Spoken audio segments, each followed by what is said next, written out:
Hello， 大家好，歡迎嚟到薛詩老師小教室。咁咧，今日咧想同大家分享一下咧，我哋身體對發聲嘅影響。因為咧有好多同學仔都話，薛詩老師你成日講身體會發聲喎，乜嘢叫身體會發聲？你有冇試過喺台上面個身體好似喐唔到咁，然後你覺得平時唱到嘅高音喺廁所可以唱到，喺條街可以唱到嘅時候，你都完全唱唔到。其實就係因為我哋嘅身體唔夠 free。如果我哋身體夠 free 嘅話咧，其實我哋唱歌嘅時候咧，有啲高音啦，有啲要低音啦 ，even 低音要出聲嘅時候咧，都唔會俾我哋嘅身體壓抑住嘅。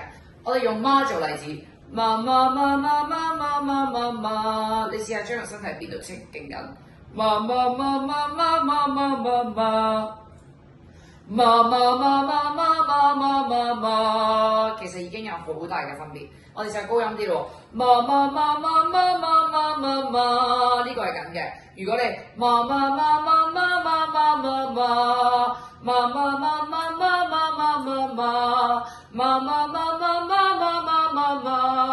呢一系列嘅動作咧都可以幫你咧，當音程向上嘅時候有一個伸展嘅感覺。咁大家記住多啲練習。如果有咩問題嘅話咧，記住拍片或者留言俾我哋，我會親自回覆你。同埋記住要 follow 我哋 Insane Voice 嘅 Instagram、YouTube Channel， 同埋咧撳我哋嘅 notification。當我哋有新嘅 post 同埋片段咧，就可以同大家分享，你就會率先收到啦。咁你下次再見，拜拜。